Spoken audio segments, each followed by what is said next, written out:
ಭಾರತ ಆಚಾರ್ಯ ಶಾಂತಿ ಸಾಗರ ಪರಂಪರಾದಿಂದ ಬಂದಂಥ ಜಯಕೀರ್ತಿ ದೇಶವಿಷಯ ಮಹಾರಾಜರು ಪುಣ್ಯಕೀರ್ತಿ ಇತ್ತು.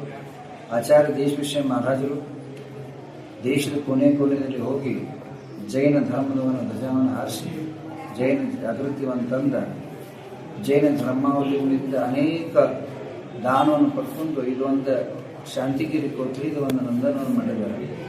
ಅವರ ಪುಣ್ಯ ಸಂಬಂಧದ ಒಂದು ತಿಥಿ ನಿಮಿತ್ತವಾಗಿ ಮಹಾ ಅಭಿಷೇಕಿತ ಮಸ್ತಕಾಭಿಷೇಕ ಭಗವಂತ ಶಾಂತಿನಾಥ ಹಾಗೂ ಚಂದ್ರಪ್ರಭು ಮಹಾವೀರ ತೀರ್ಥಂಕರದ ಮಹಾಮಸ್ತಕಾಭಿಷೇಕ ಆಯಿತು. ಜೈನ ಧರ್ಮದಲ್ಲಿ ಒಂದು ಪವಿತ್ರವಾದಂಥ ಅಭಿಷೇಕ ಅಂದರೆ ಮಹಾಮಸ್ತಕಾಭಿಷೇಕ. ಅನೇಕ ಪದಾರ್ಥ ದ್ರವ್ಯ ಶುದ್ಧ ದ್ರವ್ಯದಿಂದ ಇದು ಅಭಿಷೇಕ ಆಗುತ್ತದೆ. ಈ ಅಭಿಷೇಕದಲ್ಲಿ ಸಾವಿರಾರು ಜನ ಭಾಗವಹಿಸಿ ಜನರಿಗೆ ಒಂದು ಭಕ್ತಿ ಆರಾಧನೆ ಮಾಡುವಂಥ ಒಂದು ಪ್ರಸಂಗ ಇವತ್ತಿನ ಕಾರ್ಯಕ್ರಮ. ರಾಷ್ಟ್ರ ಸಂತ ಆಚಾರ್ಯ ಗುಂಡಾರಿ ಮಹಾರಾಜರ ಸಾನ್ನಿಧ್ಯ ಹಾಗೂ ಶಾಂತಿಸೇನ ಮಹಾರಾಜರ ಸಾನ್ನಿಧ್ಯದಲ್ಲಿ ಇವತ್ತು 3 ಮಹತ್ವದ ಕಾರ್ಯಕ್ರಮಗಳಾದ್ರೆ ಬಹಳ ಸಂತೋಷ ಅದ. ಮೊದಲನೇದಾಗಿ ಇವರ ಮಹಾರಾಜರ ಸಾನ್ನಿಧ್ಯದಲ್ಲಿ ಒಂದು ನಾವೇನು ಹಲವಾರು ವರ್ಷಗಳಿಂದ ನಮ್ಮ ಬೇಡಿಕೆದ ನಮ್ಮ ಸಮಾಜಕ್ಕೆ ಜೈನದ ಸಮಾಜಕ್ಕೆ ಒಂದು ಪ್ರತ್ಯೇಕವಾದ ಒಂದು ನಿಗಮ ಏನು ಸ್ಥಾಪನೆ ಆಗಬೇಕು ಅನ್ನೋದೊಂದೇನು ಆಸೆ ಇತ್ತು. ಆ ಉದ್ದೇಶದ ಈಡೇರಿಕೆಗಾಗಿ ಇವತ್ತು ಇವರ ಸಾನ್ನಿಧ್ಯದಲ್ಲಿ ಮುಂಜಾನೆ 10 ಒಂದು 12 ಗಂಟೆವರೆಗೆ ಒಂದು ಸಮಸ್ತ ಸಭೆಯನ್ನು ಸಮಾಜದ ಸಭೆಯನ್ನು ಆಯೋಜಿಸಲಾಗಿತ್ತು. ಅಂದಾಜಲ್ಲಿ ಅಂದರೆ 2,000-2,500 ಜನ ಸೇರಿದ್ರು.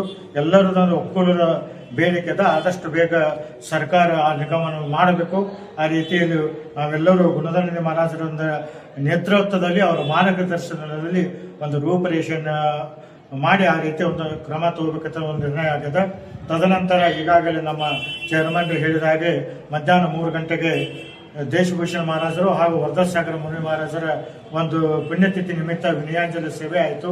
ತದನಂತರ ಸಾಯಂಕಾಲ ನಮ್ಮಲ್ಲಿ ವಿರಾಜಮಾನದಂಥ ಚಂದ್ರಪ್ರಭು ಇರಬಹುದು, ಶಾಂತಿನಾಥ್ ಇರಬಹುದು ಹಾಗೂ ಮಹಾವೀರ ತೀರ್ಥಂಕರರ ಭವ್ಯವಾದ ಒಂದು ಮಹಾಮಸ್ತಾಭಿಷೇಕ ಈ 2 ಮುನಿಗಳ ಒಂದು ಸಾನ್ನಿಧ್ಯದಲ್ಲಿ 2 ಜನ ಭಟ್ಟಾರಕರ ಸಾನ್ನಿಧ್ಯದಲ್ಲಿ ಹಾಗೂ ಚಿಂಚಣಿಯ ಪ್ರಭುಗಳ ಸಾನ್ನಿಧ್ಯದಲ್ಲಿ ಒಳ್ಳೆಯ ವಿಜೃಂಭಣೆಯಿಂದ ಆಗಿದೆ ಅಂತ ತಿಳಿಸಲಿಕ್ಕೆ ಒಂದು ಬಹಳ ಹೆಮ್ಮೆ ಅನಿಸ್ತದೆ.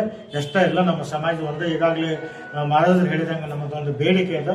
ಆದಷ್ಟು ಬೇಗ ಒಂದು ಸರ್ಕಾರ ನಮ್ಮ ಒಂದು ಸಮಾಜಕ್ಕೆ ಪ್ರತ್ಯೇಕವಾದ ಒಂದು ನಿಗಮವನ್ನು ಮಾಡಿಕೊಡ್ಬೇಕಂತೇಳಿ ಒಂದು ನಿರ್ಣಯ ಇದೆ. ಆ ಪ್ರಕಾರ ಆಗ್ಬೇಕಂತೇಳಿ ನಮ್ದು ಎಲ್ಲರಿಗೂ ಆಶೆ ಇದೆ. ಆ ಪ್ರಕಾರ ಮುಂಜಾನೆ ಸಭೆಯಲ್ಲಿ ಎಲ್ಲರೂ ಕೂಡ ಸಮಾಜ ವತಿಯಿಂದ ಈಗೇನು ನೂತನವಾಗಿ ಮಾನ್ಯ ಡಿ ಕೆ ಶಿವಕುಮಾರ್ ಮುಖ್ಯಮಂತ್ರಿಗಳಾಗಿದ್ದಾರೆ ಅವರಿಗೂ ಕೂಡ ನಾವು ಸಮಾಜ ವತಿಯಿಂದ ಹಾರ್ದಿಕ ಅಭಿನಂದನೆಗಳನ್ನು ಸಲ್ಲಿಸಿದ್ದೇವೆ. ಅವ್ರ ಕಾಲಾವಧಿಯಲ್ಲಿ ಸಾಕಷ್ಟು ಒಳ್ಳೆಯ ಕೆಲಸ ಆಗಲಿ ಅಂತೇಳಿ ಸಮಾಜದ ಕೂಡ ಆಶೆ. ನಮ್ಮ ದೇಶ ಧರ್ಮ ಪ್ರಧಾನ ದೇಶವಾಗಿದೆ. ಧಾರ್ಮಿಕ ಅನೇಕ ಅನುಷ್ಠಾನಗಳನ್ನು ಧರ್ಮದಲ್ಲಿ ಜರುಗಿಸಲಾಗುತ್ತದೆ.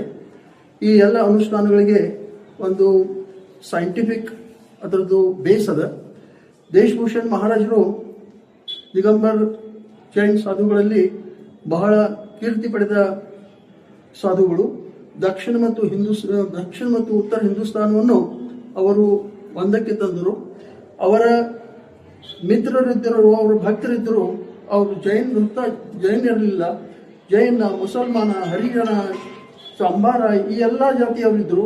ಕೆಳಗ ಆಶ್ರಮದಲ್ಲಿ ಜಾಗ ಏನದ ಆ ಪೈಕಿ ಕೆಲವೊಂದು ಏಕರ್ ಜಮೀನು ಅವರು ಮಿತ್ರರಾದ ಭಕ್ತರಾದ ಹರಿಜನ ಸಮಾಜದವರು ಆವೇಳದವರು ಕೊಟ್ಟಿದ್ದಾರೆ. ಈ ಪ್ರಕಾರ ಒಂದೇ ಜೈನ ಧರ್ಮದಲ್ಲಿ ಅವರಿಗೆ ಆಸ್ತಿ ಇತ್ತು ಹಿಂಗಿಲ್ಲ, ಮಾನವತೆಯಲ್ಲಿ ಅವರಿಗೆ ಆಸ್ತಿ ಇತ್ತು. ಈ ಕ್ಷೇತ್ರವನ್ನು ಅವರು ಬೆಳೆಸಿದರು. ಅವರ ಪುಣ್ಯ ಪ್ರಭಾವದಿಂದ ಈ ಕ್ಷೇತ್ರ ಉತ್ತರೋತ್ತರ ಬೆಳೆಯುತ್ತಿದೆ. ಈ ಧಾರ್ಮಿಕ ಅನುಷ್ಠಾನ ಏನಿರ್ತಾವಲ್ಲ ಆ ಅನುಷ್ಠಾನದ ಮೂಲಕ ಮಾನವನ ಸಮೃದ್ಧಿ ಆಗುತ್ತದೆ.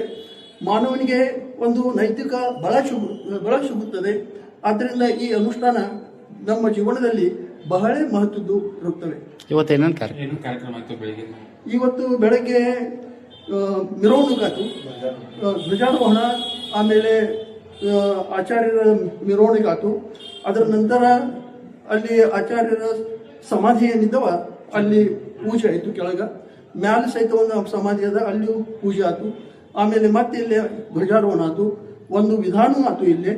ಆಮೇಲೆ ಮಹಾರಾಜರ ಪುಣ್ಯತಿಥಿ ಕಾರ್ಯಕ್ರಮ ಇದ್ದ ಕಾರಣದಿಂದ ಇಲ್ಲಿ ವಿನಯಾಂಜಲಿ ಸಭೆ ಆಯಿತು. ಆ ಸಭೆ ಆದ ನಂತರ ಮಹಾರಾಜರಿಂದ ಇಲ್ಲಿ 3 ತೀರ್ಥಂಕರರ ತ್ರಿಮೂರ್ತಿಯನ್ನು ಸ್ಥಾಪಿಸಲಾಗಿದ್ದೇವೆ. ಅದರದ್ದು ಪ್ರತಿಯೊಂದು ವರ್ಷದಲ್ಲಿ ಮಹಾರಾಜರ ಪುಣ್ಯತಿಥಿ ನಿಮಿತ್ತವಾಗಿ ನಾವು ಮಹಾಮಸ್ತಕಾಭಿಷೇಕ ಮಾಡುತ್ತೇವೆ. ಆ ಮಹಾಮಸ್ತಕಾಭಿಷೇಕವನ್ನು ಇವತ್ತು ಜರುಗಿಸಲಾಯಿತು. ಓಕೆ ಸರ್, ತಮ್ಮ ಹೆಸರು? ನನ್ನ ಹೆಸರು ಪದ್ಮಾಕರ್ ರಾಮಗೊಂಡ ಪಾಟೀಲ್. ಓಕೆ.